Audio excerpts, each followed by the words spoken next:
Järgmised 2 ettekannet, nii nagu ma ütlesin, peatuvad mõlemad sellise pooletunnise sammuga elul Eestis ja elukestva õppe ja Eesti haridussüsteemi omavahelisest sünkroniseerimise määrast või siis erinevat jalgamarssimisest ja siis edasi, kui erinev on mõistmine ja suhtumine elukestvasse õppesse vastavalt siis erinevates Eesti piirkondades, mis siis annab retooriliselt küsida, kui suur see Eesti on või kui väike.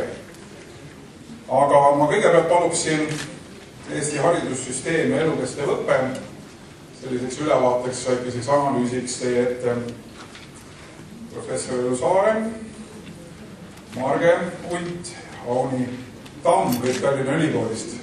Ja ma usun, et neil on enda töökorraldus kuidagi tehtud, kuidas ettekanne teile esitatud saab. Aga palun. Tere! Mul on väga hea meel näha siin terve hulk tuttavaid nägusid, keda ma juba regioonides nägin. Ma ei käinud küll kõiki regioone läbi, aga terve hulk inimesi on, kes on juba tuttav. See ettekanne valmis siis koostöös. Mina olen siis Elu Saar ja mulle aitasid väga palju kaasa siis minu kolleegid Auni Tamm ja Marge Unt.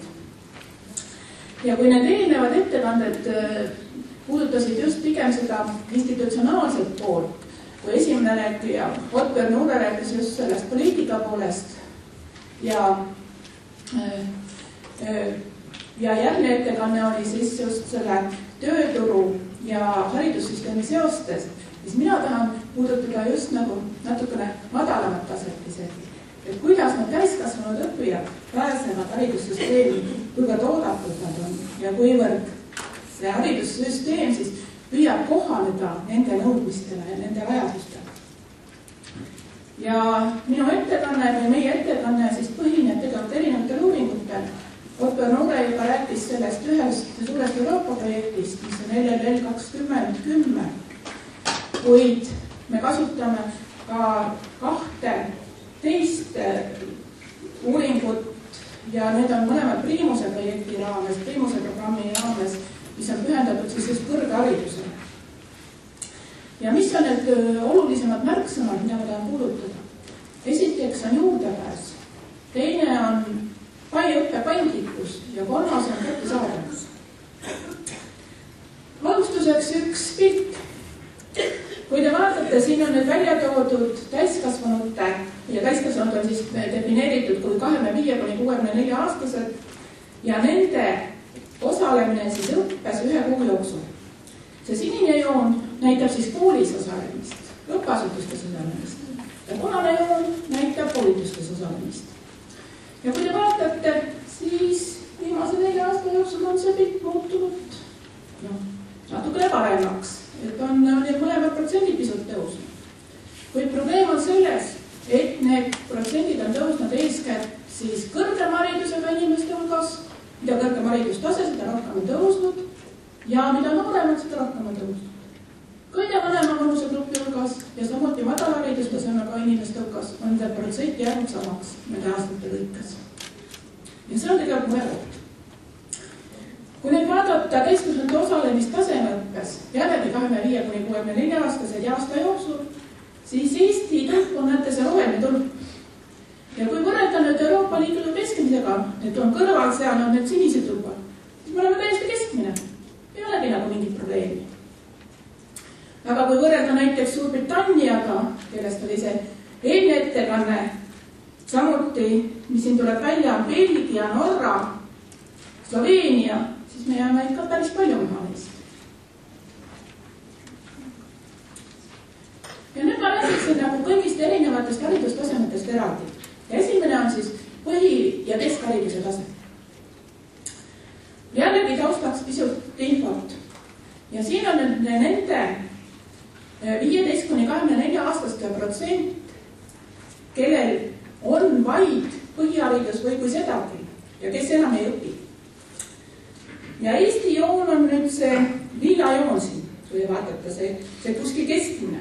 Jällegi, seal kõrval on see sinine joon on Euroopa Liidu keskmine. Ja me oleme jälle nagu keskmised. Aga kui vaadata nüüd seda Euroopa Liidu joont, siis on kogu aeg niimoodi aegapidi langenud. Meil on käinud sellised siksakid sees. Ja kui vaadata kõrvale näiteks Leedud, ja see on see elesinine joon, kus on langus on märgatavalt suurem. Ja Tšehhi joon, kus on see üldse, nende noorteprotsent on olnud märgatavalt madalam. Ja mis hakkab Eesti puhul võrreldes teiste enamuse Euroopa riikidega silma, siis meil on kõige nooremas vanusegrupis nende protsent, kellel ei ole põhiharidust või kellel on vaid põhiharidust, paraku suurem kui natuke vanemates vanusegruppides. Euroopa Liidus on see tavaliselt vastupidi. Mida noorem vanusegrupp, seda vähem on neid. Meil on paraku selles kõige nooremas vanusegrupis olnud tõus. Kes siis on õppijad selles põhihariduse ja keskhariduse tasandil? Eelkõige siis need, kes on uuesti õppima motivatsiooni leidnud. Aga mis tuli välja just intervjuudest nende täiskasvanute gümnaasiumite esindajatega, et need inimesed on aasta-aastalt nooremad, õppijad on aasta-aastalt nooremad. Ja paraku on tegemist just sellest esmaõppest väljalangenutega. Ja mis toodi probleemiks just see, et see esmaõppe on veieriliit. Suured klassid ei jõuta üksikutele inimestele tähelepanu pöörata. Samuti märgiti, näiteks kui me käisime nendes maakondades, märgiti seda, et suur probleem on linnades. Seda nimetati linnadžungliks näiteks. Ja muidugi see individuaalse toetuse vähesus tavakoolis. Õpetajad lihtsalt ei jõua igale üksikule õppijale tähelepanu pöörata. Ja mis oli ka tuli välja kooli kiusamine. Paljud langevad sellepärast koolist välja, et neid kiusatakse.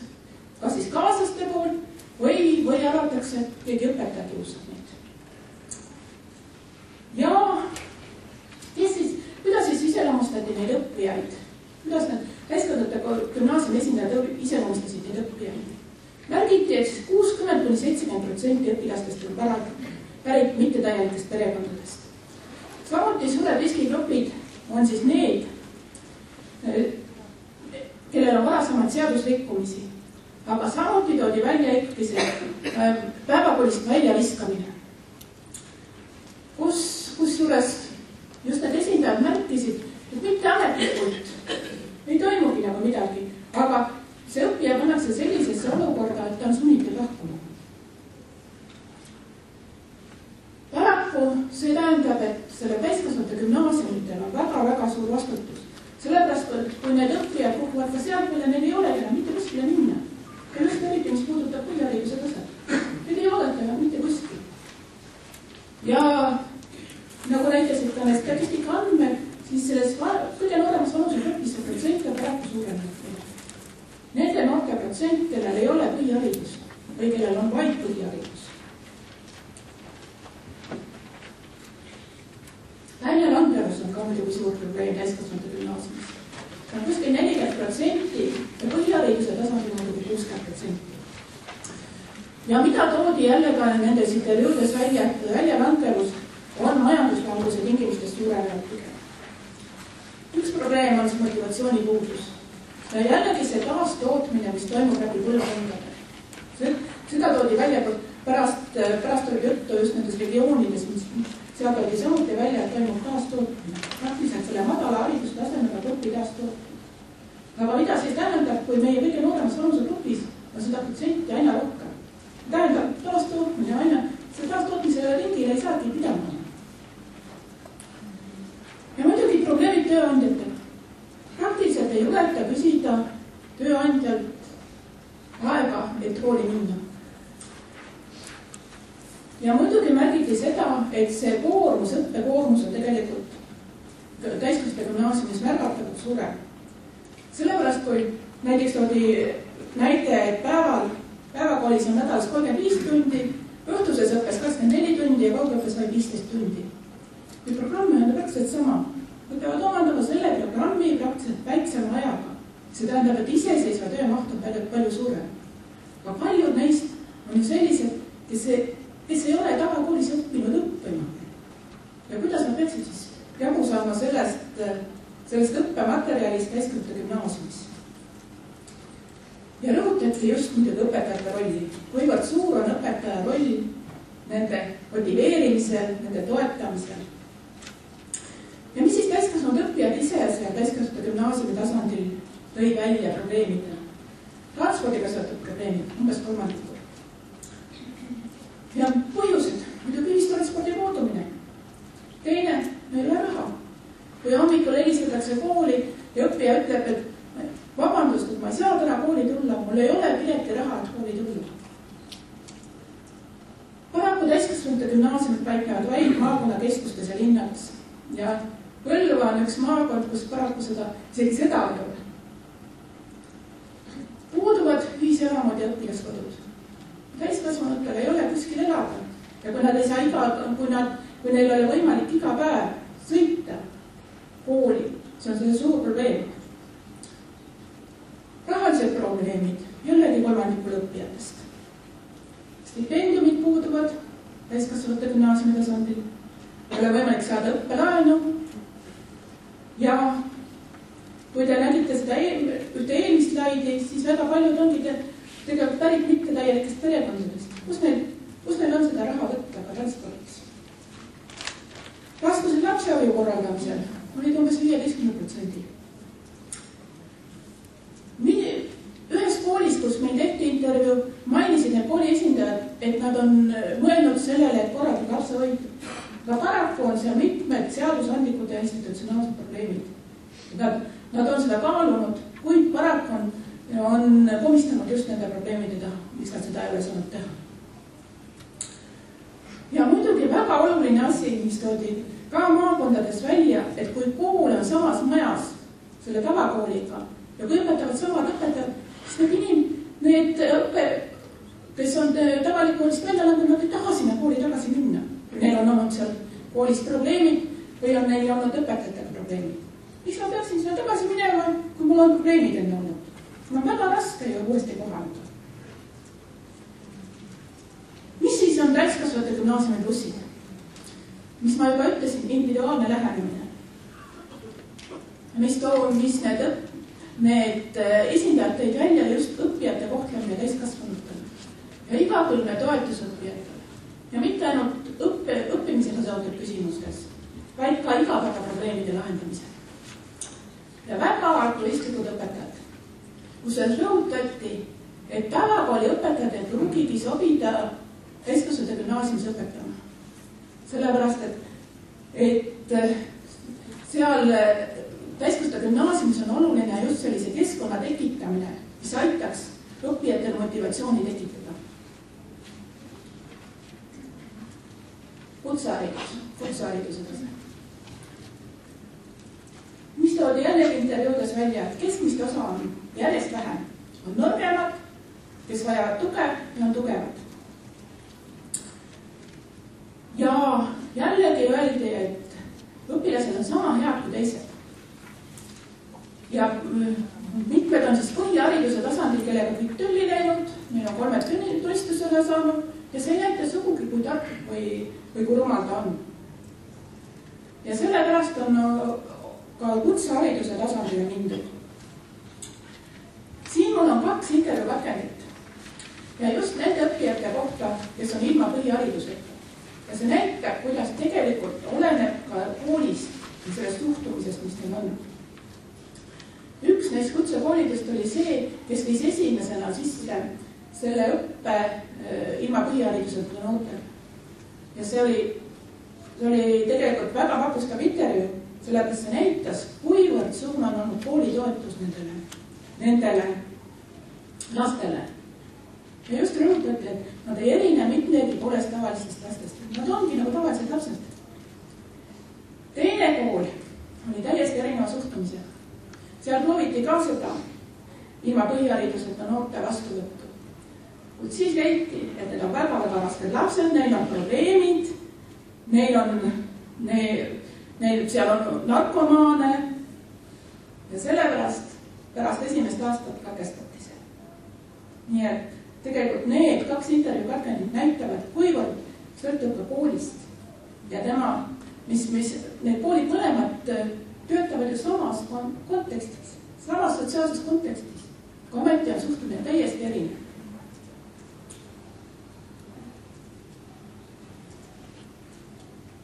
Ja jällegi toodi välja, et ka kutsekoolis on paraku nii, et gümnaasiumis õpivad need paremad, kes lähevad. Ja need, kes tulevad kutsekooli, need on ikkagi need, kes on juba põhikoolis kujunenud riskigrupiks. Ja jällegi kutsekool peab nendega siis hakkama saama, kes on juba põhikoolis unistatud millegi poolest alaväärsemaks. Jällegi märgiti seda, et nende probleemidele ei pöörata piisavalt tähelepanu. Aga nemad tunnevad siis just seal ühes kutsekoolis oli läbi see mõte, et nemad tunnevad seda vastutust. Jällegi, kui nemad saavad minema, need lapsed, mis neist siis edasi saab?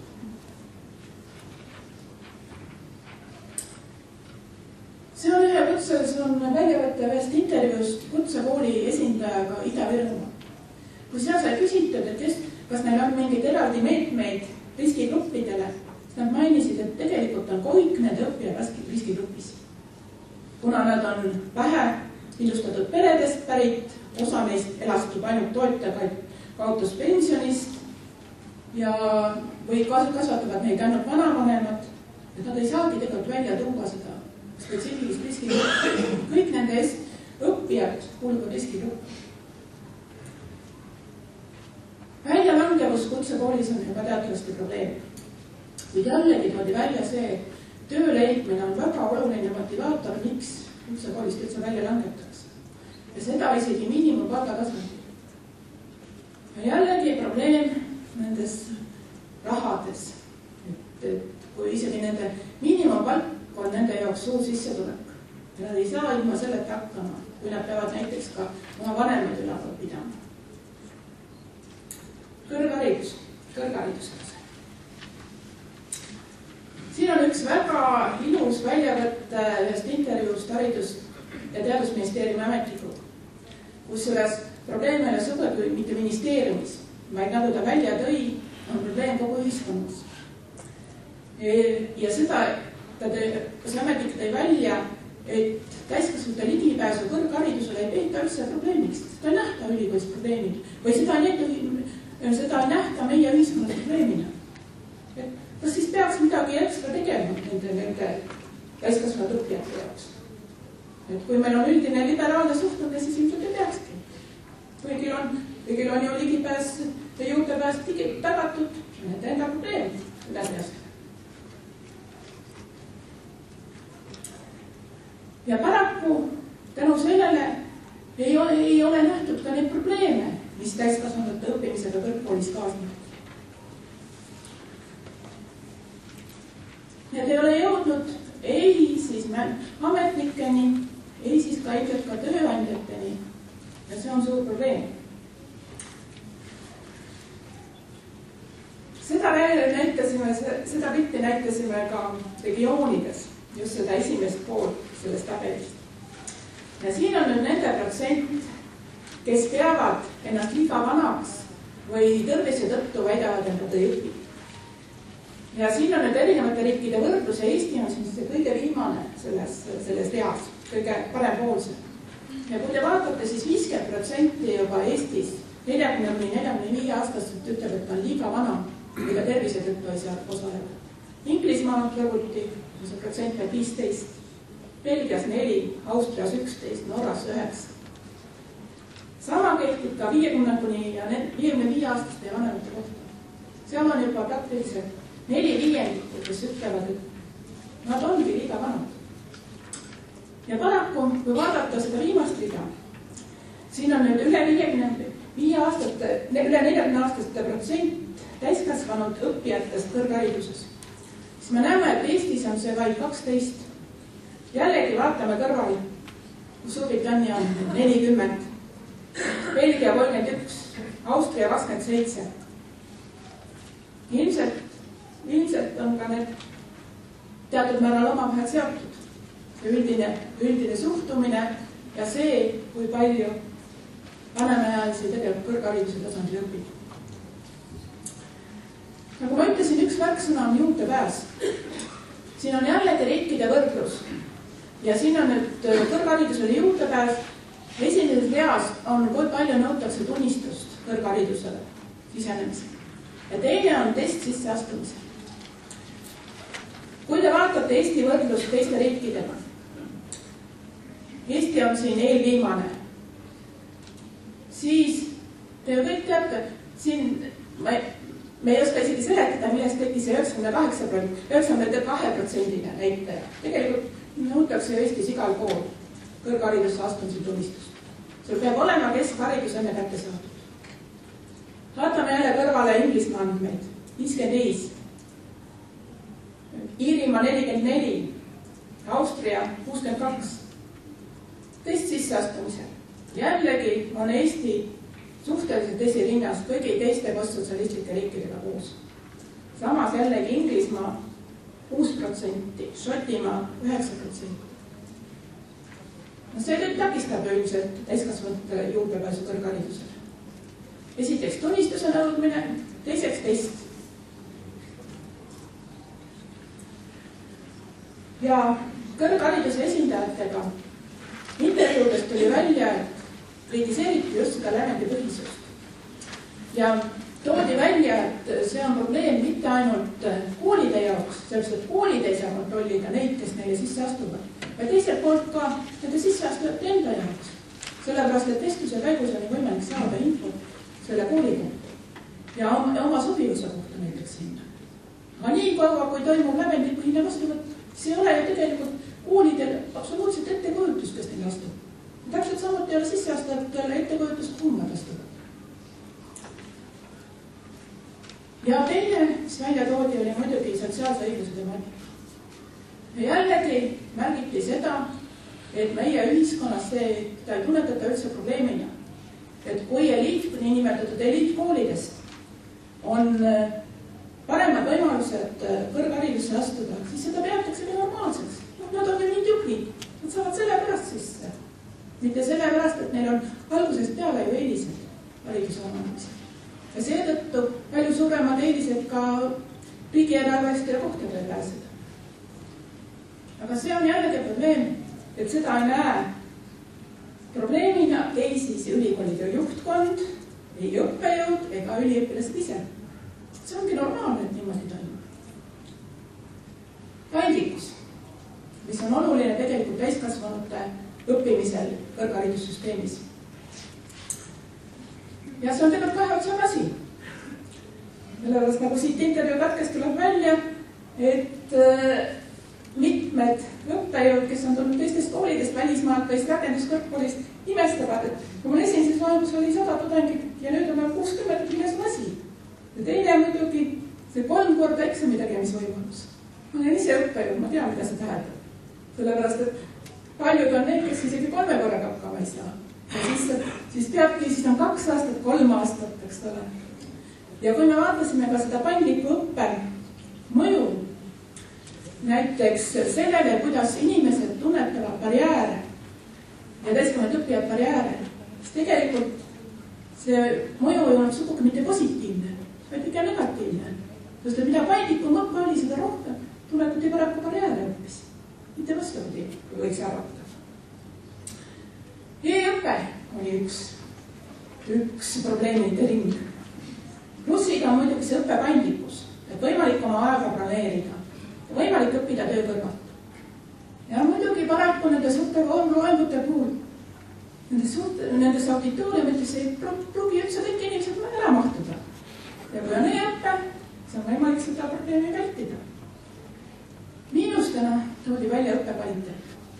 Sellepärast, et teste on võimalik teha ju, et e-õppepõhiseid teste on võimalik teha ju grupina. Ja see võib mõjutada just seda õppekvaliteet. Nüüd kättesaadavus. Siin on esimeses reas me ise õppemaksu maksnud ja protsent. Kui te vaatate, siis Eesti jääb siin 65%. Tähendab, täiskasvanud õppijad on siin tegelikult defineeritud nii, et need, kellel on jäänud 2 aastat vahet, siin ei ole mitte vanusegrupina võetud, aga need, kellel on jäänud 2 aastat vahet eelmise kooli lõpetamisest. Kui te vaatate, siis Eestis maksab neist õppemaksu umbes 2/3. Aga teine päris muret tekitav on see teine rida.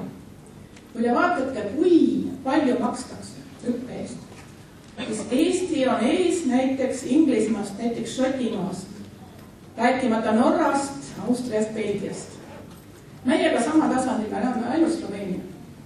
Ja ma ei räägi, siin ei ole üldse arvestatud elatustaset. See on absoluutarvudes, eurodes. Ja meie tudengitest saab ju 15% ainult sõidu- ja õppetoetust. Ja tsõhliõppe puhul pole transpordi kompensatsiooni üldse võimalik saada, sest seal ei ole ju riigieelarvelisi kohti. Ja paraku ka majandusliku toimetoetuse taotlemine on väga keerukas. Selleks tuleb esitada terve hulk pabereid ja tõestada, et sa vajad seda. Ja paraku paljud häbenevad, sest nad peavad ju näitama, et nad on millegi poolest jällegi teistest erinevad. Ja seal jällegi käivitub see väljatõrjumismehhanism.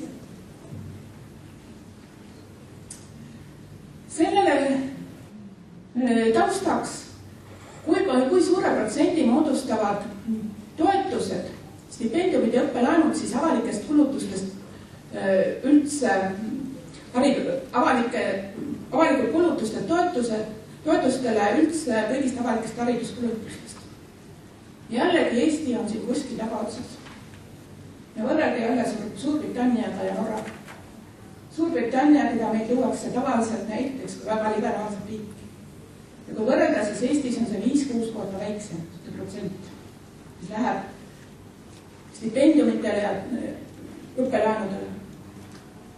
Kui nüüd vaadata, kui me üritasime Eestit panna sinna üldisesse mingi raamistikku, et kus ta on siis võrreldes teiste riikidega. Juurdepääsu poolest muidugi pigem seal tagaotsas. Selleks, et meil oli esiteks need tunnistuse nõuded, teiseks testid. Paindlikkus väga ees. Kättesaadavus pigem jälle tagaotsas. Mitte formaalharidusest paar sõna. Muidugi põhiprobleem on projektipõhine rahastus. Ja seetõttu on tegelikult neil hariduse neil koolituse pakkujatel võimatu teha pikaajalisi plaane. Ja selles ühes vabahariduskoolituse pakkuja korral mainiti, et nende tavalised õppijad on 40–50 aastased naised. Ja toodi muidugi välja, et riskigrupid, et tegelikult need, kes ei tule eluga hästi toime, et nemad ei ole leidnud seda koolituse üles, aga koolitajad ei ole leidnud ka neid üles. Ja osades regioonides toodi ka välja, et tegelikult üldse neil pilt, kui palju neid inimesi on. Et osad võivad elada kuskil matsataludes ja neid üldse ei teatagi, et seal on väga haridustasemega noori. Ja muidugi seosed formaal- ja mitteformaalhariduse vahel. Ja tegelikult vaba haridust peetakse pigem huviringiks. Ja just mainiti, et see võta ei toimi praegu kuigi hästi. Ja formaalharidus praktiliselt ei aktsepteeri mitteformaalses vormis omandatud teadmisi. Ja seetõttu on just ka see side formaalhariduse ja mitteformaalhariduse vahel praktiliselt praegu ei tööta. Sest näiteks sisseastumisel ei ole ju võimalik ka arvestada mitteformaalharidusega. Seda on võimalik järgnevate õpingute käigus, aga mitte sisseastumisel. Aitäh, minu poolt kõik.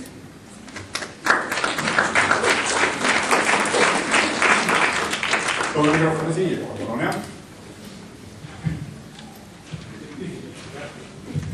Aitäh. Mul oli natuke segaseks see, et see kõrghariduse osa.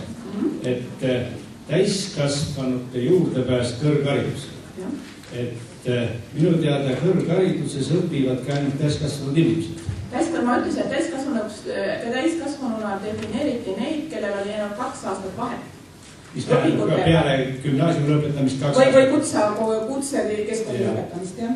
Et sellepärast see määratlus on kuidagi segadus sajab, sest et siis tuleks mingi teine termin välja mõelda tõenäoliselt, et kui seda rühma nimetatakse täiskasvanuteks, siis võiks eeldada, et teised ei ole täiskasvanud. aga see tuleb siis samuti täiskasvanud. Ma olen nõus sellega, aga tegelikult täiskasvanud defineeritakse väga erinevalt. Üks definitsioon ongi võtta vanusegrupi järgi. Sellepärast see on sama segadus ajal, kui võtta 25–64. Ükskõik, see täpsustus tuli alles pärast hiljem, sisse algul nagu oli väga segane. Et millest ma ka hästi aru ei saanud, olid need barjäärid siin. Et nõutakse dokumenti või paberit ja küsitakse neid sisseastumiskatseid. Et kas ma saan siin, ja see oli esitatud sellises negatiivses võtmes, et näete kui halvasti. Et kas ma saan aru, et see ideaal vähemalt teie seltskonna vaatepunktist oleks siis, et peale põhikooli võib kohe ülikooli tulla, ei nõuta paberit ega ei nõuta mingisugust sisseastumiseksamit. No näiteks Norras on ju nii, et teatud vanusest või osadest teistest riikidest ka teatud vanusest alates sa võidki tulla ilma keskhariduse tunnistuseta. Kui sa saad ise hakkama, see on sinu probleem. Et kas see on ettepanek nüüd Eestile siis nagu hakata oma reeglid ümber vaatama? Aga miks mitte näiteks alates 30-aastasest? Kui inimene ise arvab, et ta saab hakkama, miks mitte? Et alates 30 aasta vanusest võib tulla ülikooli, ei pea tegema sisseastumiseksameid ega ei pea näitama keskkooli lõputunnistust. See on hästi fundamentaalne muutus, see tahaks kohe nagu läbimõtlemist. Et kas siis juhtuma hakkab, aga ma tahtsin lihtsalt täpsustada, et kas see oli ettepanek. Ja see on nagu plussmärgiga nagu asi, et sellega tooks siis rohkem neid nii-öelda teistmoodi täiskasvanud, neil kelle on mingi vahe jäänud ülikooli. Kas eesmärk on siis rohkem inimesi kõrgharidusse? Minu teada see praegune kõrgharidusreform tahab teha vastupidist. Et öelda, et ärge tulge ülikooli, et minge sinna kutsekooli. Teie olete nagu risti vastupidise seisuga. Sellest ma ei jõudnudki rääkida, tegelikult ei ole üldse analüüsitud seda, mis kõrgharidusreform võiks tuua kaasa nende täiskasvanud õppijateks. Meil ei tea kõik, see toob kaasa selle, et on 3 aastat loomkatseid ja siis pärast selgub, mis saab. Ja täpselt keegi ei tea. Aga vähemalt ma sain aru, mis te mõtte oli, sest et see ei tulnud päris sellest jutust teha. Ja, palun. Üks väike küsimus ka. Kas äkki see meie protsent, kui me näitan, et kus olen nüüd viimasel kuu aega vist oli käidud koolitusel, et kas meie inimesed, kelle käes nii küsitakse, äkki ka ei defineeri kitsamalt koolitust, et ütleme, kui ma igasusid nii kõik loengud käin kuulamas kõik, et see ei ole nagu, et koolitus on see, et on õpetaja ja pingid ja nagu koolis käib. Kas on võimalik, et meil natuke moonutatud andmed, kui me defineerime erinevad? No võib küll olla, aga see on muidugi täiskasvanute koolituse uuringus loetakse ette kõik see pikk nimekiri, mis peaks arvestama, aga muidugi võib olla. See võib ka põhjuseks olla. Ja, palun. Läheme siit ja võtame sealt enda. Ja, siit enda. Ma täiendav küsimus samale küsimuse lihtsalt, et mis kuu see on, millal need andmed on nagu kogutud? See on aasta keskmine. Et see on siis... See tööjõuuring toimub kvartaalselt ja see on võetud praegu aasta keskmisena. Aasta keskmisena? Ja see on igas kvartalis toimub see uuring. See on aasta keskmine. Sellepärast ongi mõõdetud just, küsitakse inimesele kuu jooksul. Aitäh. Nii, siia pool. Siin meil.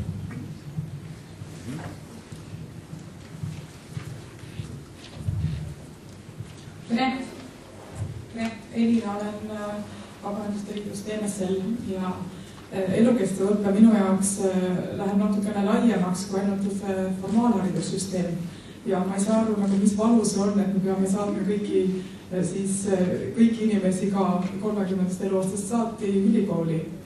Et seda põhjendust tahaks teada.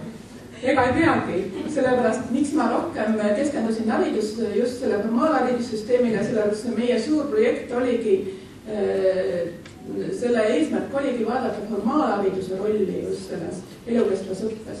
Ja selle tõttu ongi enamus nendest intervjuude väljavõtetest tehtud formaalhariduse esindajatega.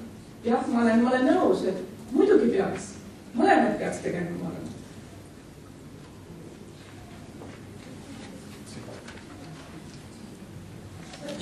Anna Urva Tallinna Tehnikaülikool. Suur tänu teile väga intrigeerivate küsimuste tõstatamise eest, see oli kohe väga kõvasti kaasa mõtlema. Ja tahtsin küsida, et te mainisite, et võtta ei toimi Eesti formaalhariduses. Millele tuginedes te seda väidete? sellepärast, et seal meil olid mitmed intervjuud just koolide esindajatega ja täpselt samuti see mitteformaalse süsteemis esindajatega ja nemad väitsid just, see on intervjuudest välja võetud, et nemad mainisid, et võta ei tööta nii hästi, kui ta võiks töötada, ütleme niimoodi. Ja just toodi välja ka see, et see dokumentide nõue on väga palju nõutakse inimestelt dokumente, et nad peavad tõestama ja teine muidugi ikkagi see sisseastumisele, et võtatakse peale. Meil ei saa küll ilma eelneva haridusdiplomite astuda, aga võtab arvestatakse näiteks magistriõppesse või doktoriõppesse astuda. Ta ikkagi toimib ja järjest. Ei muidugi. Ma oleks veel üks küsimus, et see on natuke niisugune elukestva õppe filosoofiasse puutub küsimus, et kas ma saan aru nii, et teie tiimi ja ma arvan ka paljude inimeste jaoks on selline üldine hoiak, et mida rohkem õpivad, seda parem. Ja kõige parem, kui sünnis surmani õpiks. Ja kui ainult õpiks, et mitte midagi muud ei teeks. Et kas see, no ütleme, et kas kuskil jõuab ka see piir, et sa selle õpituga peaks nagu midagi peale hakkama, või nüüd aitab sellest õppimisest ja siis mine tee midagi ära, sest ma vaatan nagu statistikat, siis Eestis on teatud elanikkonnarühmad, kõrgharitud naised ennegi, kelle elu sisu ongi õppimine. Ja et noh, et kas kuskil siin ei hakka tekkima see tunne, et nüüd võib-olla aitab sellest. Või on tõesti hoiak selline, et mida rohkem, seda parem. Mati Heitmet, siin on siis ka ajakirjanikud, ei taha, et naised õpiksid või? See on kahe otsa käsi, sellepärast, et paraku kipub jah niimoodi olema, et need, kes õpivad, need õpivadki kogu aeg. Ja muidugi see tõesti omaette küsimus on, et kas kõik peaksidki kogu aeg õppima, see on täiesti omaette küsimus. Aga samuti, et inimesed tegelikult tõlgendavad seda õppimist väga kitsalt. Et nad näevadki ainult, et see koolitingis, et ma lähen koolitingi ja ma õpin ja see tähendabki ainult õppimist. Kõik see on, mina õpin iga päev midagi. Ja ma arvan, aga kas see iga päev õppimine läheb nüüd sinna 12% sisse? Küsitakse, mis sa esimene tegid? Et ma lihtsalt vaatasin telet, et kas see läheb sisse? See ongi, selles ongi küsimus, et kuidas erinevates riikides tõlgendatakse seda õppimist ja mida peetakse õppimisena. Meil nähaksegi õppimisena paraku seda tavalist, et ma olen koolitingi ja õpin, see ongi õppimine. Inimene ise ütleb, jah. Sellepärast, et nagu see Harold Kosti tõi ka ju selle näite, et mida tõlgendatakse üldiselt, mida tõlgendatakse näiteks töötamisena. Et osa inimesi või keeleõppena, et ta ei näegi, see ei ole tema jaoks keeleõppe üldse, ta ei oska seda keelt, sest ta ei ole seda koolis õppinud. Ma arvan, et meie puhul on täpselt samuti, et mida nähakse üldse õppimisena. Ja see on paraku meie see väga kitsa hariduskäsitluse probleem ka. Selle protsendi saaks väga kõrgest, kui inimestele ära seletada, et kogu elu on õppinud. Noh, ma ei tea. Kristid kirja ja Euroopas tuleb tegu. Tänane läheks nüüd meil kirja, kui meie käest te küsiksite. Jaa, kindlasti läheks. Kui ma küsite, teil ongi mingi ankeet, ma jõudnud küll seda vaadata, aga teil on ankeet juures ju. Öelge, et te kõik õppisite. Ja öelge järgmine kord ankeedis ka, kui teid küsitakse. Kui teil mingi uuringusse arvatud olete, öelge, et te õppisite. Ärge häbenege seda, et te õppisite. Aga ka seda, et kas inimene saab seda kasutada. No üks asi on tööturu kasutamine. Teine on minu enda jaoks, ma õpingi enda jaoks. Kas alati peabki ainult tööturu jaoks õppima? Siis võiks oma rahastada. Kas ainult? Või enda jaoks? Enda jaoks, aga kas tööandjad, kas te arvate, et üldistest teadmistest pole tööandjad kasu? Kaudselt. No on veel. See on suur, ma olen nõus Martiga, sellepärast see on suur probleem, sellepärast et nende andmete võrreldus on suur probleem, neid võrreldakse väga, ma pean silmas just neid suurte Euroopa Liidu uuringute andmeid. Teiseks, suur probleem on, kuidas formaalharidust näiteks defineeritakse. Sellepärast, et näiteks Inglismaal ja Norras on see palju laiem tõlgendus formaalharidusel. Näiteks formaalhariduse hulka loetakse ka need lühikesed mingid kursused. Meil paraku see ei ole formaalharidus. Ja sellest võib ka tekkida probleem. Ei tohi neid andmeid üldse usaldada. Niivõrd kuivõrd tuleb arvestada nende eripäradega, mis see puudutab just seda TKU-d. Lähme järgmise küsimuse juurde, palun. Karin Kurvits, väga täiskasvanute gümnaasiumi kõrgharitud naine. Kõrgharitud naine, Pärnu täiskasvanute gümnaasiumi direktor. Ma saan aru, et tulenevalt presidendi viimasest otsusest on kõrgharidus väga oluline teema. Mind isiklikult ja kõiki mu kolleege paneb muretsema just see põhihariduseta täiskasvanute hulk. Need numbrid ei tee meile kellelegi rõõmu. Minu küsimus on, kas sellest uurimusest, mis te olete teinud, kas sellel saab olema ka mingisuguseid käega katsutavaid väljundeid? Kas sellest tuleb ka mingeid suuniseid, kuidas need noored sinna kooli ikkagi tagasi saada? Põhiharidus on haridus, mis on meil põhiseadusega kohustuslik. Mis saab? Neid paraku ei ole tellitud veel neid suuniseid. Me kõik lõppraporti me tegime Euroopa Komisjoniga ja seal on väga sellised üldised soovitused, aga kõiki haridustasemete tasandil muidugi ka ja poliitika tasandil. Aga mis sa ise arvad, mida tuleks Eestis teha? Et väljalähmast vähendada.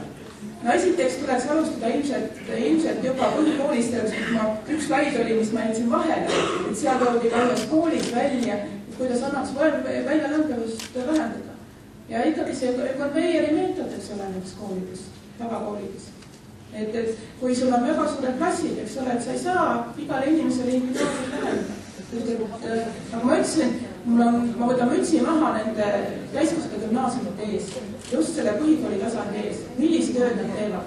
Kas tahate selle sama küsimuse kommenteerida? Palun. Minul on üks väikene repliik selle kohta tänu minu sellele õigele sünniaastale, ma mäletan nõukogude aega.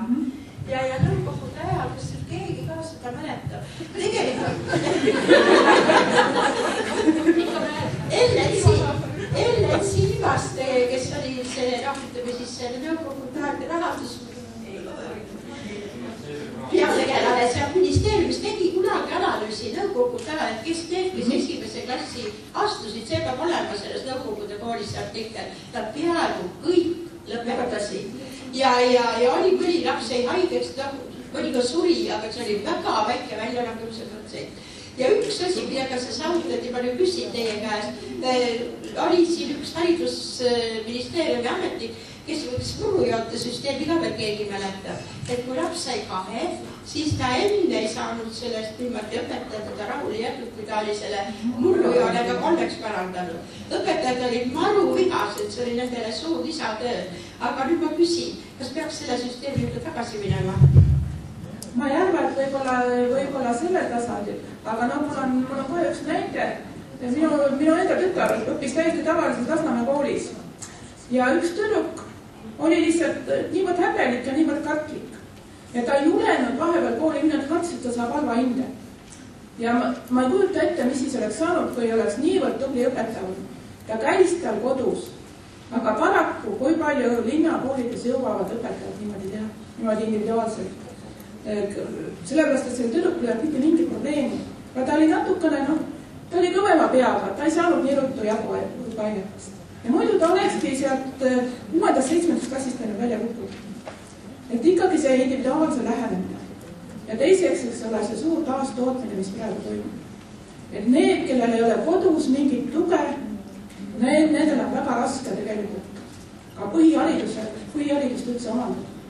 Ja nagu ma ütlesin, mainisin, et see linna džungel. Ei teata üldse, kus need noored on. Väiksemas kohas on ikkagi, et on infot. 2 viimast küsimust. Palun, kõigepealt. Ma tulen tagasi Mati Heitmetsa esimese küsimuse juurde. Kas selline staatus või selline statuut nagu vaba kuulaja ülikoolis mahtus teie uuringutesse või üldse, kuidas suhtuda praeguse võimalik kõrghariduse reformi juures, et oleks ka vaba kuulamine, kus inimene tuleb ja osaleb, astub sisse ja kuulab lihtsalt. Ja kas see saab siin lugeda õppimise hulka või mitte. Mõnes riigis on see lubatud, aga eksam on tasuline. Ja sellega saavutatakse ilmselt ka selle, et ei ole vaja selliseid barjääre, mis tuleb ületada. Aitäh! Paraku Eestis küll mitte, aga nagu ma ütlesin juba, et teistes riikides oligi see juba see ka formaalhariduse definitsioon täiesti erinev, sellepärast keda loeti selle formaalhariduses õppijateks ja ma arvan ka kindlasti, et see aitaks. see oleks kindlasti üks. Ja et kogu see kõrgharidus lahutada rohkem nagu nendeks juppideks. Et praegu ta ongi, eks ole, 3 aastat ja siis sa saad alles kõrghariduse. Seal muudes riikides ongi see diferentseerumine on palju suurem. Et ta ongi nagu juppide kaupa seda omandada, see on võimalik omandada. Ja vaba, meil muidugi kogu see vaba kuulamine oleks suurepärane. Aitäh! Veel üheks küsimuseks annaksin mikrofoni. Aga et ma kohe kätte ei näe ja ega järgmisse teemadega kirge vähemaks ei jääks. Julgen arvata juba ette. Meie korvid? Jah, just. Aitäh ettekandjale!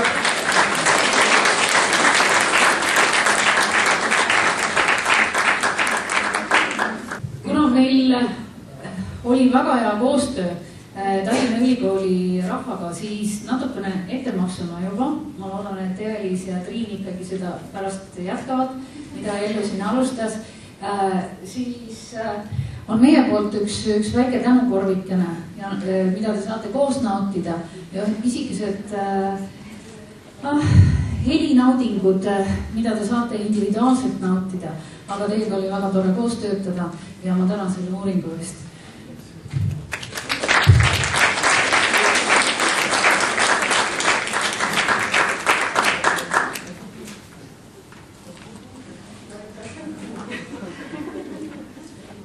Võib-olla nüüd muidugi teile tõttasid ette, meil on üks ettekanne veel Tallinna Ülikooli nagu saamata, eks ju, jah?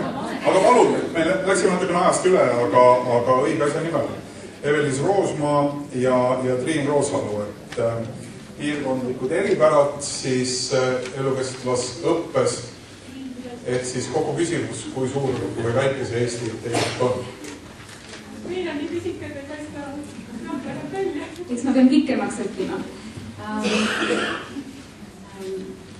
Meie ettekande pealkiri on selline küsimus, et kas meie väike Eesti on ikka nii väike ja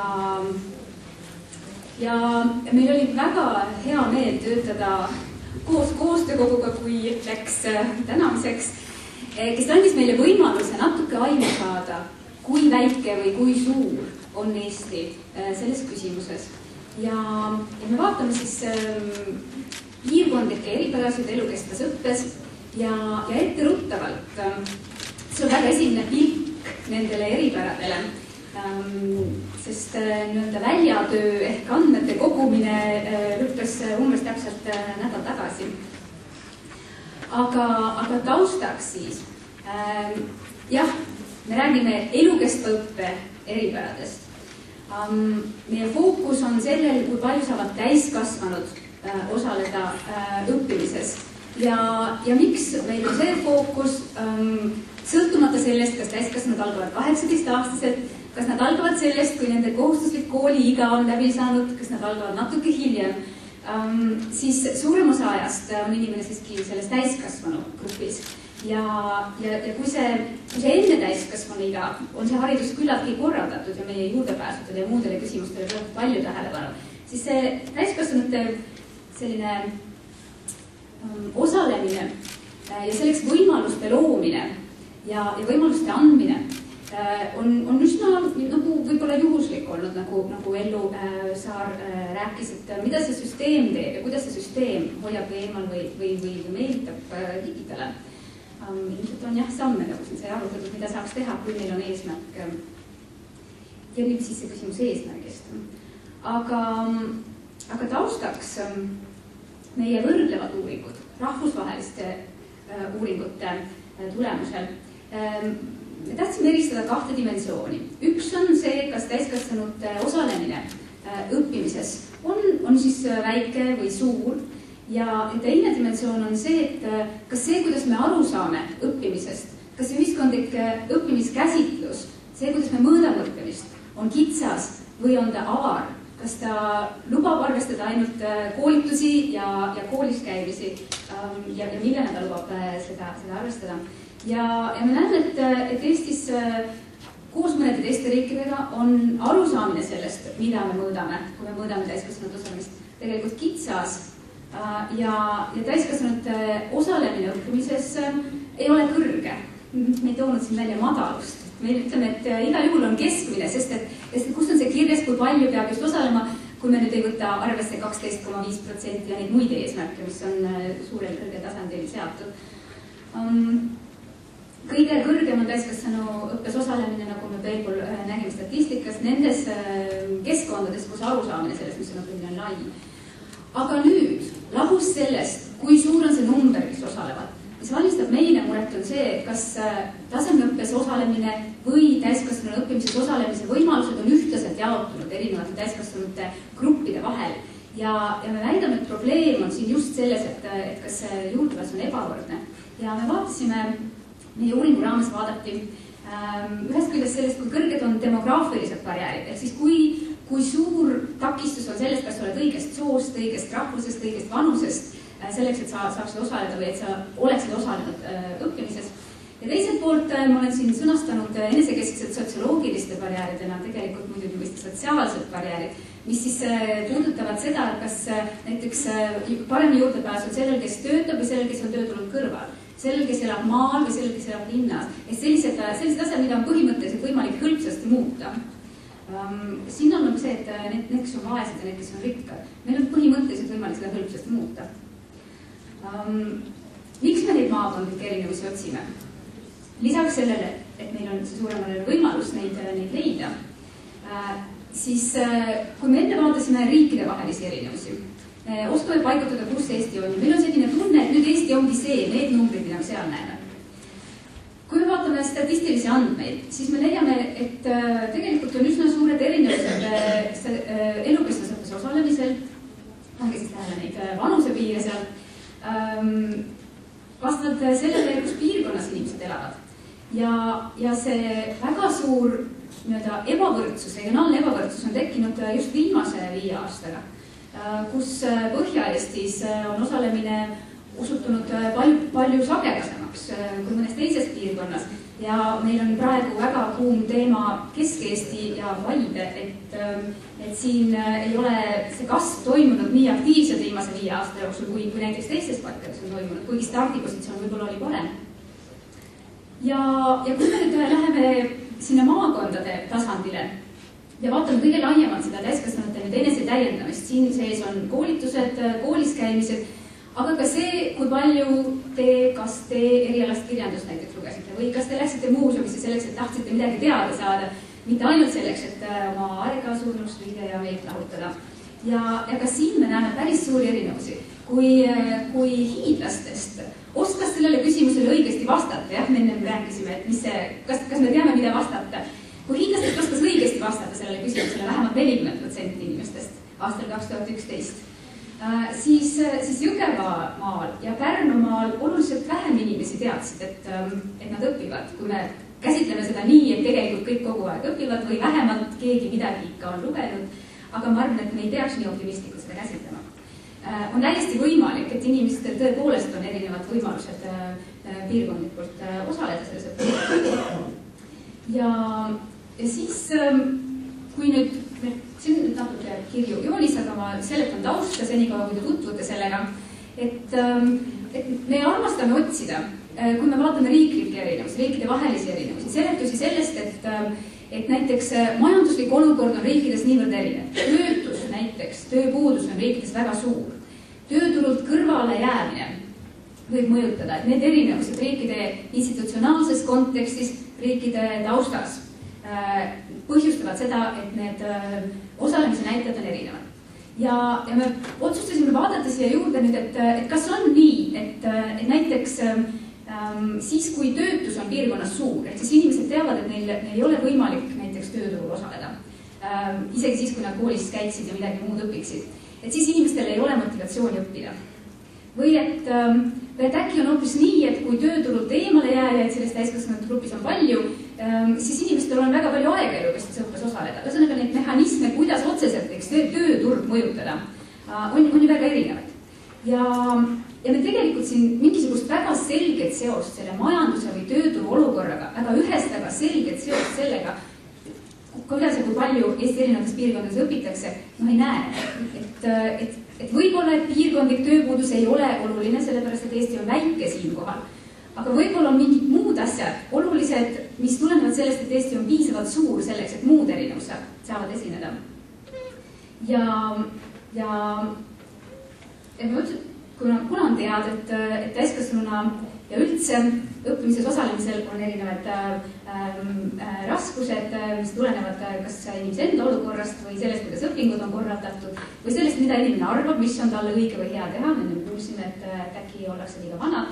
Siis meil avanes võimalus seda nüüd uurida, et milliseid probleeme näevad eksperdid elukestva õppe edenemisele maakonnas, mida välja tuuakse, milliseid lahendusi pakutakse ja kas siis on äkki konkreetseid näiteid juba sellest, et kuidas neid riskigruppe kaasata.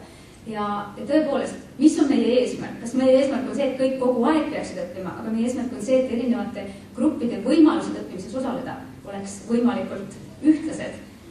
Ja meil oli siis läbi viidud selline fookusgrupi uuring, kus paljud siin viibijad ka osalesid ja need andmed siis tulenevad just nimelt nendest ekspertide rühmatöö aruteludest. Ja valimi moodustasid siis uuringu sihtgrupiks olid elukestva õppe erinevad huvigrupid. Ja etteruttavalt võib öelda, et maakondlike gruppide valimite koosseis oli erinev ja mida meil tegelikult jäi puudu, kelle vaatenurk jäi meil kõige süsteemsemalt puudu, oli tööandjate ja ametiühingute vaatenurk. Ehk siis ülejäänud sihtgrupid olid võrdlemisi hästi esindatud, aga ma annan Evelisele sõna siis tutvustamaks juba lähemalt neid tulemusi. Veel kord nüüd esialgsed tulemused.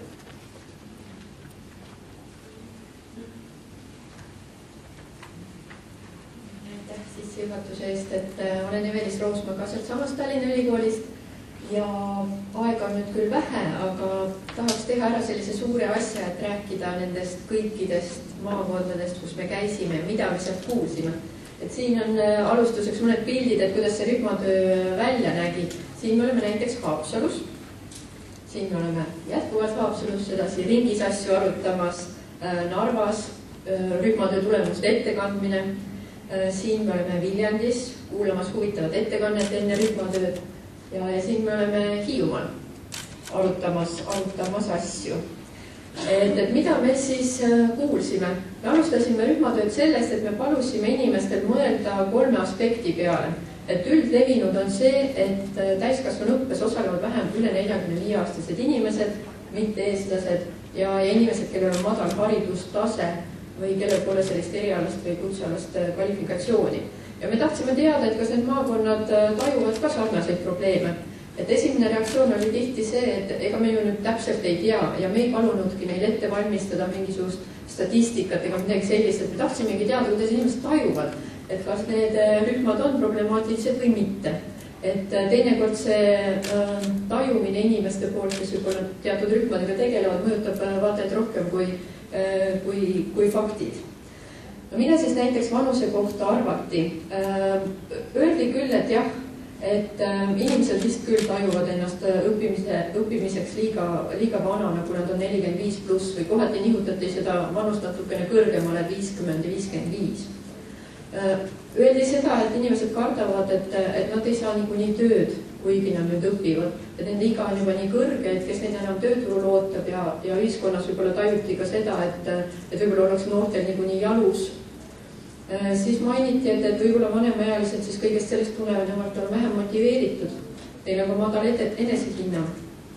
Saaremaal meil tuli jutuks selline lugu, et inimesed on harjunud vanemas põlvkonnas, et lugupeetud inimene oli see, kes töötas kõik see aeg ühes ettevõttes. Oli sellele nii-öelda truu ja nüüd siis oodatakse igasugust ümberorienteerumist. Ei taheta minna tagasi nii-öelda koolipingi taolisesse olukorda. See puudutab küll rohkem sellist formaalharidust, aga võib-olla tekitab natukene ka tõrksuskoolitustele minemises. Siis, et õppimise harjumus on kadumas. Kohati mainiti, et võib-olla reaalsektoris töötavad inimesed on need, kes osalevad vähem sellises vanuses. Mõnes maakonnas öeldi, et aga tegelikult ikkagi need vanemealised hoopis osalevad vist vaatajad rohkem kui teised rühmad, kuna noored on niikuinii maakonnast juba ära läinud, et nemad ongi siis meil siin nüüd aktiivsed. Ja kui me edasi veel vanemast vanuserühmast rääkisime, siis toodi paralleeli sellega, et tegelikult kui mõelda, siis osalevad peamiselt kõrgema haridusega vanemad inimesed. Raamatukogudes töötavad inimesed, õpetajad, muud sellised toodi välja. Kõiki neid maakondi hakkasin mainima, kui võib-olla te tunnete ennast siis slaidil ära, et ega siin nüüd nii teab, mis tähtis ei ole, kus mis, aga pildiks, mitte eestlased. Oli maakondi, kus jällegi seda nagu võib-olla ei tajutud probleemina, kuna mitte eestlasi on mõnedes maakondades siiski väga vähe. Paljudes või nendes maakondades siis konkreetselt on nad tihti vägagi integreerunud juba keeleoskuse probleemi ei ole. Aga kui siis ikkagi arvati näiteks, et nad on pigem võib-olla motiveeritud olema hoopis töötud ja mitte ennast täiendama ja töövõimalusi otsima. Toodi välja, et kõrghariduse omandamine võib olla raske. Pole piisavalt venekeelseid koolitusi. Et võib-olla need venekeelsed kogukonnad, kelle eesti keele oskusega on probleemi, elavad keskusest kaugemal, jäävad seetõttu nähtamatuks. Teiselt poolt toodi positiivsena välja seda, et kui keegi vene kogukonnast juba pääseb või läheb kuhugi õppima või koolitustesse, et siis ta tihtipeale toob endaga kaasa teisi inimesi, et ühelt poolt võib-olla selline tajutakse suletud kogukond, millele võib-olla ligi ei pääse, teiselt poolt jällegi nad ise on väga selline terviklik kogukond, kes toovad ka teisi sinna juurde õppima. Infopuudust, keelebarjääri siis mainiti lisaks.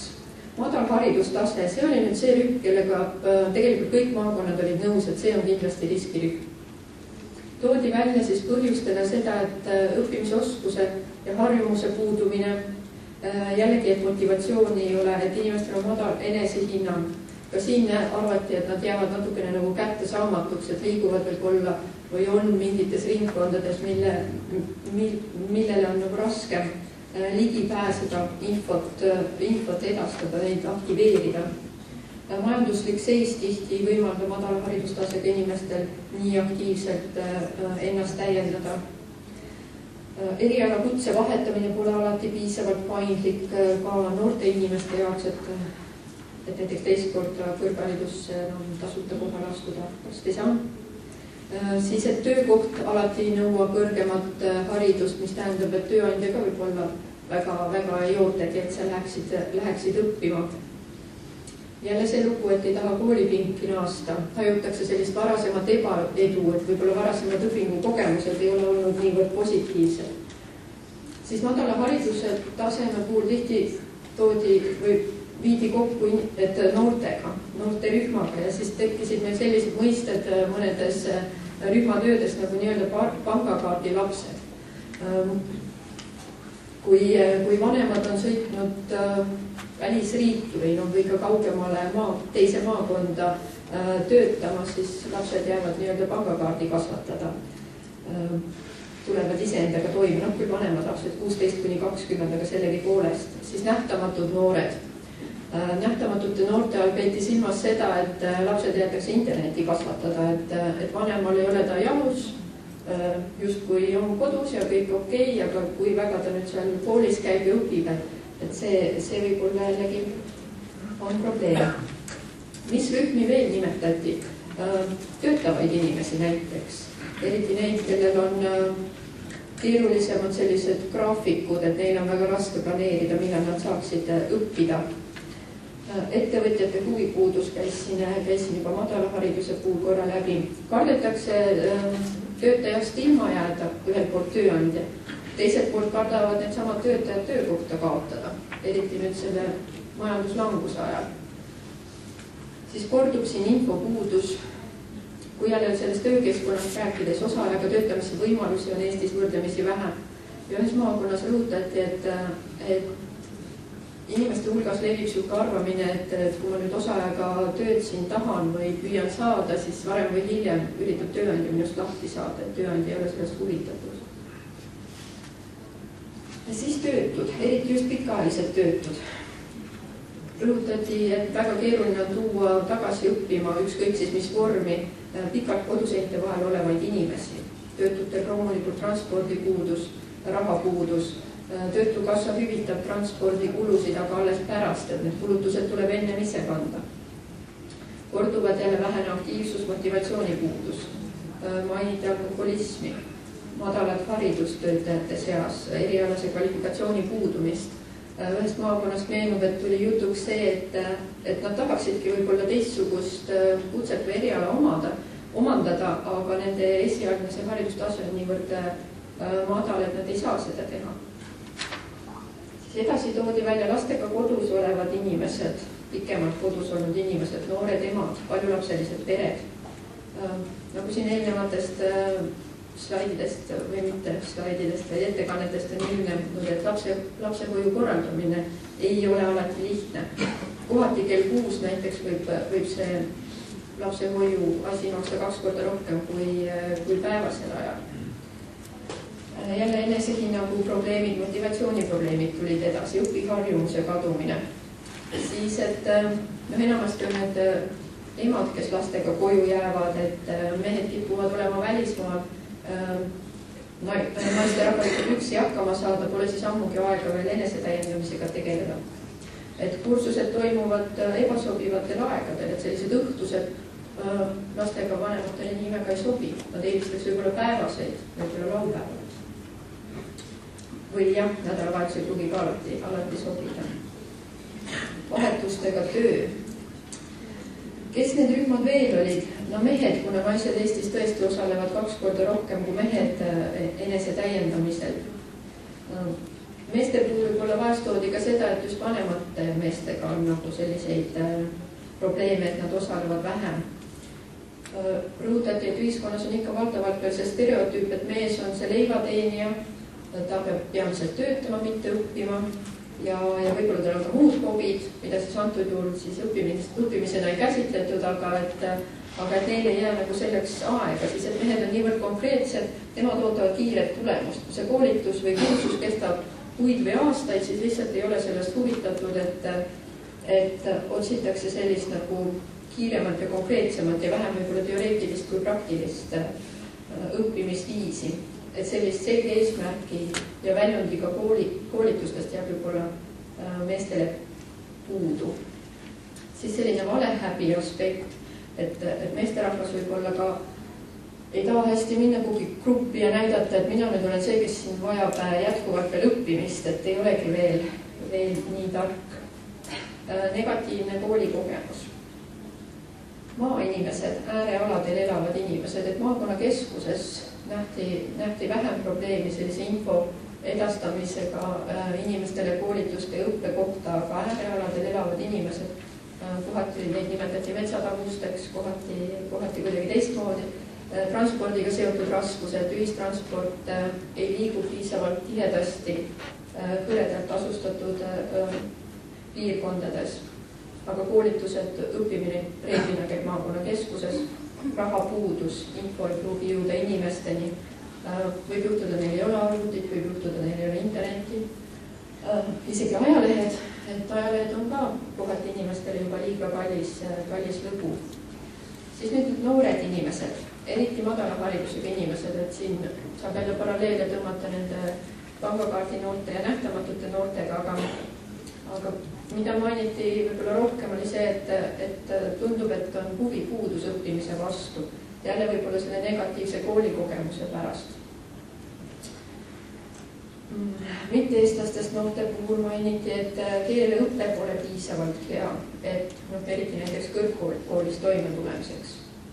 Siis selline termin käis läbi nagu vaikiv põlvkond, et väga pikalt ju nõuti põhikoolis, et õppija on vakka ja õpetaja räägib ja sina kuulad. Nüüd ühtäkki nõutakse, et on vaja olla selline avatud ja oma arvamust avaldada, et see on ka nagu keeruline sellega nüüd kohaneda. Siis nagu Elju Saare ettekandes läbi käis, et korratakse vanemate mustreid või toimub selline nagu taastootmine. Selle nagu pikemalt ei peatu. Parakult laste saamine on ohuks. Pärast seda võib-olla üritatakse tööturule pääseda, aga paaril korral ebaõnnestuses loobutakse. Nii mõneski maakonnas mainiti, et need vanemaealised on päris aktiivselt tööklubides osalema, aga noored mitte. Jah, selle slaidi ma jätakski vahele, kuna sellest on siin natukene juttu tulnud, et selline taastootmine, et võib-olla mida mainiks oleks see, et kuulsime ühest maakonnast ka sellist asja, et võib-olla nüüd peakski hakkama just ainult noortele tähelepanu pöörama, et võib-olla mõned täiskasvanud, kes ei tule toime ja ei taha osaleda, et võib-olla nemad ongi mõttekas sinna paika jätta, kuna lihtsalt nii keeruline on nendeni jõuda. Aga see taastootmist ei pruugi ikkagi nagu vähendada, et kui nad jätkuvalt vanemad on oma lastele. Siis kuna selle konverentsi teema on piirid, siis mida me siin nagu mõtleme? Mõtleme erinevaid konkreetseid takistusi, millega seisab silmitsi täiskasvanud õppija, mida on ühiskond tegelikult ja need meid ümbritsevad struktuurid kas ühel või teisel põhjusel loonud või tekitanud. Et me usume, et kõiki neid taolisi piire saab nihutada, avardada. Et teile kui rääkida nendest madala motivatsiooniga inimestest, et te nägite tihti toodi rühmade mitteosalemise põhjuseks sellist motiveerimatust, kuidas seda eesti keeles öelda, et see ei ole ainult see, et inimene seesmiselt on selline ilma motivatsioonita, et tihtipeale võib-olla ühiskonnas need üldised arusaamad, vaated, kuidas mingid seadusandlused toimivad, kuidas mingid struktuurid on kokku pandud, et võib-olla nemad ka tekitavad meie pähe teatavaid hoiakuid. Aga läheme nüüd rõõmsama poole peale, et milliseid häid lahendusi me kuulsime. Esimene selline kõige üldisem ja millest ka haridusstrateegia räägib, on õpikäsitluse laiendamine, hariduses sellise nagu paradigma muutuse toomine. Siin muidugi konkreetseid näpunäiteid oli väga raske inimestel välja pakkuda, aga millest räägiti oli, et võib-olla see formaalharidus on tihti üle tähtsustatud, et ainult siis on õppimine midagi väärtusevat, mingisuguse dokumendi selle eest saanud, tunnistuse, diplomi, sertifikaadi. Ja see institutsiooni kesksus võiks minna üle hoopis õppija kesksuseks. Et sellist koolipingi kesksust oleks vähem, eksamiteks treenist oleks vähem.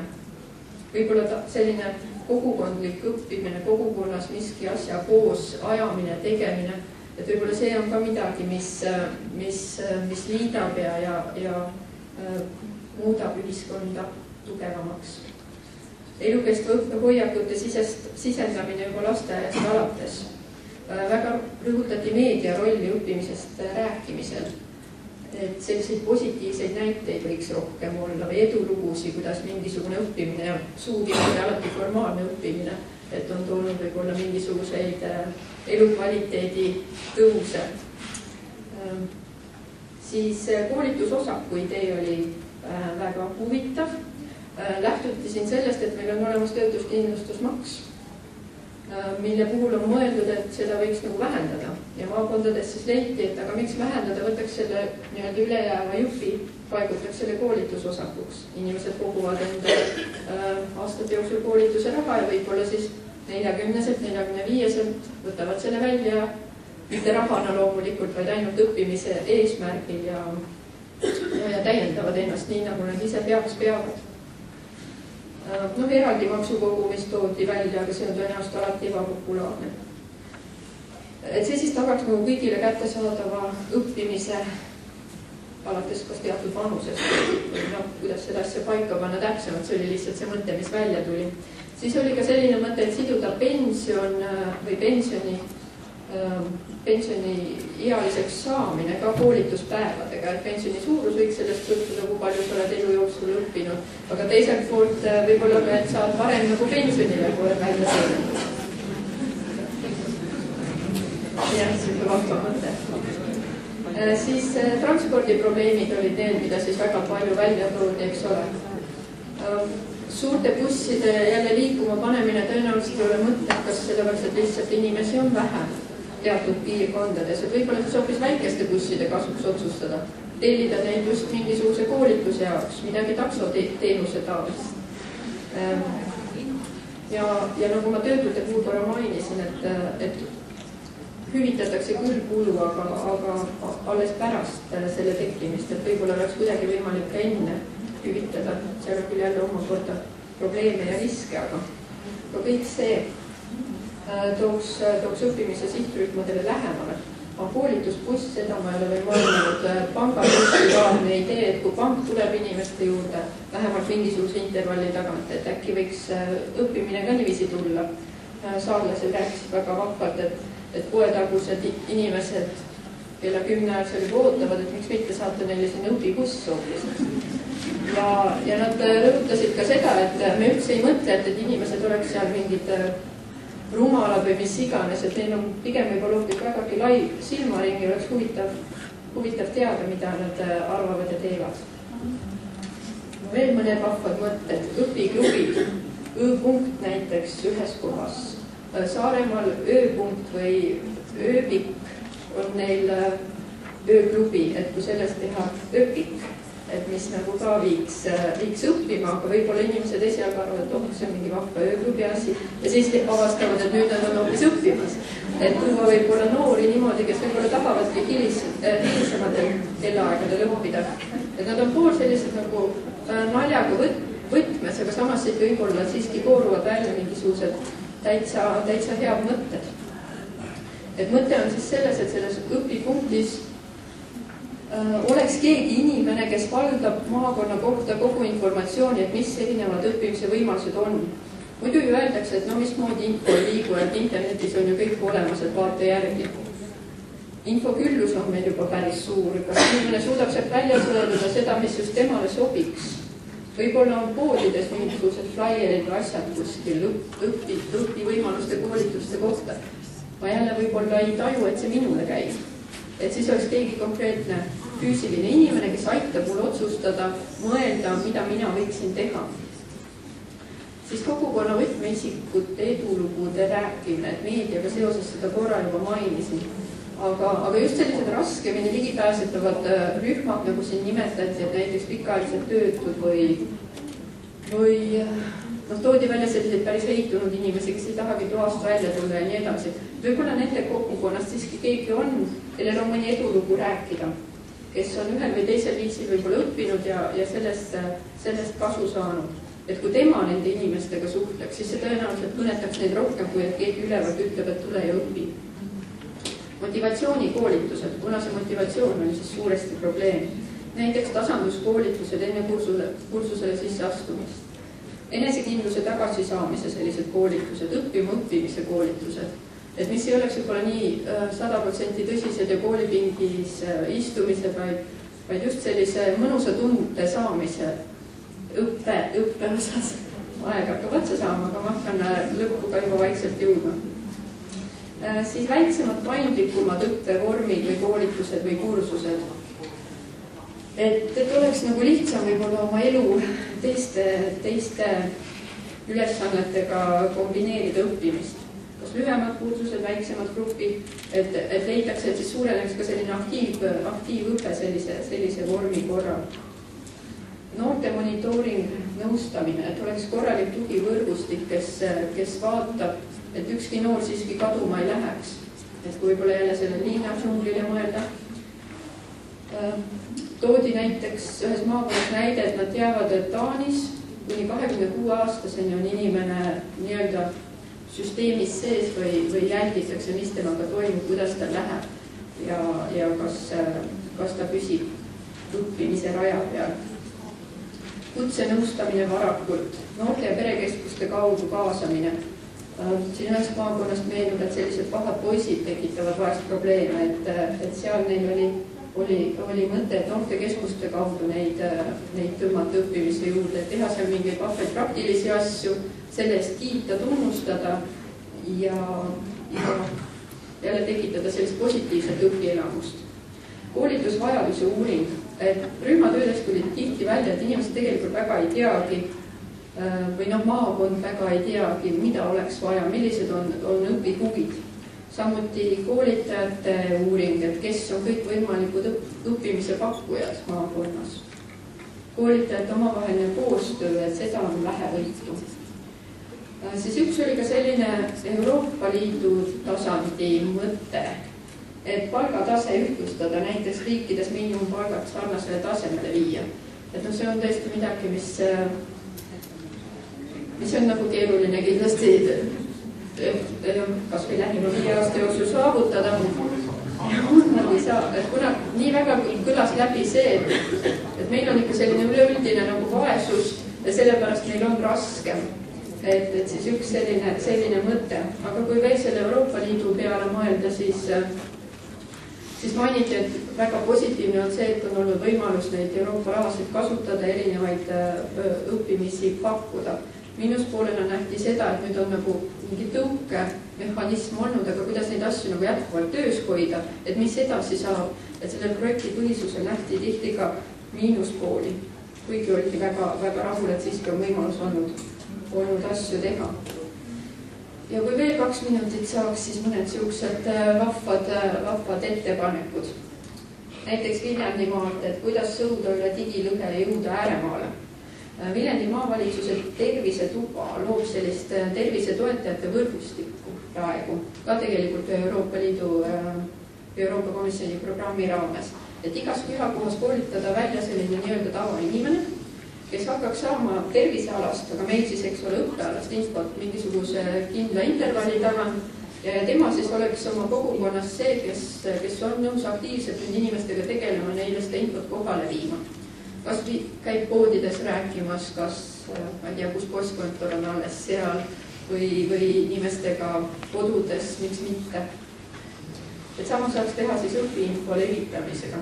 Siis täiskasvanu hariduse komisjoni loomine, selline mõte käis läbi Haapsalus ja tundub, et just tänu sellele rühmatööle, et inimesed said kokku ja said omavahel rääkida. Et näiteks moodustada kord kvartalis selline komisjon, kes arutab täiskasvanute õppimise küsimusi, võimalusi, formaal, mitteformaalhariduse esindajad, kohalik võim, et kõik oleks kohal ja saaks omavahel arutada. Siis see kogukondlik õppimine või tegevuste ja kogemuse läbi õppimine. Kärdla õpilased osalesid laulu pealinnas selle saates väga keedukalt. Ja üks õpetaja leidis, et läbi selle kogemuse nad vaatad õppisid rohkem kui semestri jooksul füüsikatunnis. Et sellist õppimist ka väärtustada.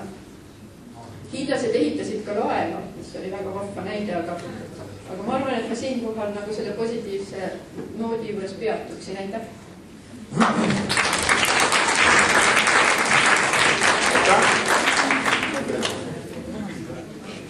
Üks kiire küsimus, et see oli hästi sümpaatne selline diagnoos Eesti elule. Et kui nüüd need inimesed, kes käisid läbi kõik need 15 maakonda, siin ju mõned sellised teie hulgas on, et milline see teie subjektiivne mulje on, et missugune tükk Eestist selles elukestva õppe üle mõtlemises ja tegutsemises võib-olla kõige edenenum on? Et kas Hiiumaa oli seal formaalsete näitajate järgi, aga millised, ütleme 3 kõige asjalikumat maakonda, kelle osas teised võiksid nagu snittida? Pingerida. Ei, mitte pingerida, et kes jäid nagu silma, et nad on nagu mõelnud ja teinud, sest mingi selline mulje tekkis. See on nüüd hästi subjektiivne loomulikult, eks kogu see arutlus oli loomulikult teataval määral subjektiivne, aga minul endale ma käisin mõlemil saarel, Hiiumaal, Saaremaal ja Läänemaal ja ei kuidagi selline tunne, et selline mingisugune kogukonna kokkuhoidmine tundus seal nagu suurem olevat. Vähemalt minul jäi selline et osad, et ma ei tea, mis see veepiir või mis iganes, et tuntakse, et need kõik, kes piirialadel inimesed elavad, need on kõik meie maakonna inimesed. 40. aastal oli näha, kes oli aktiivsed. Jah, et kuidagi jäi seal mulje, et selline kogukondlik tegutsemine ja kõigi pärast mures olemine, et nad kõik saaksid ikkagi õppimisvõimalusi, tundus mulle nendes nagu kõige, aga mina käisin ainult pooltes maakondades, et see on nagu minu mulje asjadest. Tegelikult ma tahan täiendada, et nendes maakondades oli, enamuses kohtades oli minu meelest väga sümpaatne pilt, et see ei ole nii ühene, et ma muidugi võib-olla juba Saaremaa, Hiiumaa selle poolest erinesid, et nad ongi niimoodi kokku surutud, eks ole, aga ma ei ütleks, ma ei oskaks üldse niimoodi nende, ma käisin ise 5 kohas, nii et ma ei oska nende vahel üldse sellist pingerida tekitada. Mina käisin kõikides kohtades ja ma ei oska ka pingerida muidugi öelda, aga kuigi me oleme siin välja tulnud Põlvat, et Põlvas ei ole küll ühte, ei ole küll teist, aga teisest kes Põlvas oli jälle selline hästi hakkajalik seltskond, et aga meil on juba arengukavas see asi sees, et me hakkame nüüd tegema seda infopunkti ja hakkame seda informatsiooni jaotama ja juba nagu vaadatakse ettepoole. Et see oli hästi positiivne, mis ma tahtsin välja tulla. Aga kui meelde tuleb, siis edaspidi veel. Ma ka kuritarvitaks võimalust ja ei tooks välja konkreetselt maakondi. Et pigem ma tahan öelda, et võib-olla mitte meie, aga üldiselt me alahindame seda ekspertiisi ja seda jõudu ja jaksamist, mida tehakse selle sama süsteemi sees, pealtnäha justkui samades tingimustes. Aga see algatus, need ideed, mis on olemas ja mille jaoks inimesed teavad päris täpselt, mida neil on tegelikult vaja. Ja vahel see, mida on vaja, ei ole nii kallis. Aitäh! Paistab, et hetkel küsimusi ei ole, mis tõttu aitäh! Nii palun, jaa.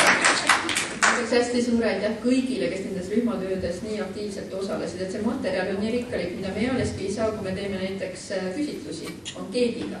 Et see oli meie jaoks väga rikkalik materjal, mis kindlasti väärib veel edasi analüüsimist. Aitäh!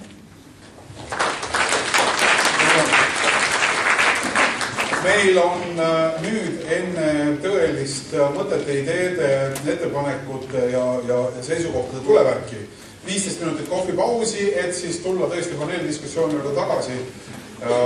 Nii et kasutame selle aja ära. Ei lase pikemalt. 15.30 alustame nii nagu ajaga ette näha. Ja vabandust, 10 minutit ainult. Aeg läheb kiiresti. 15.19, 15.30 alustame uuesti.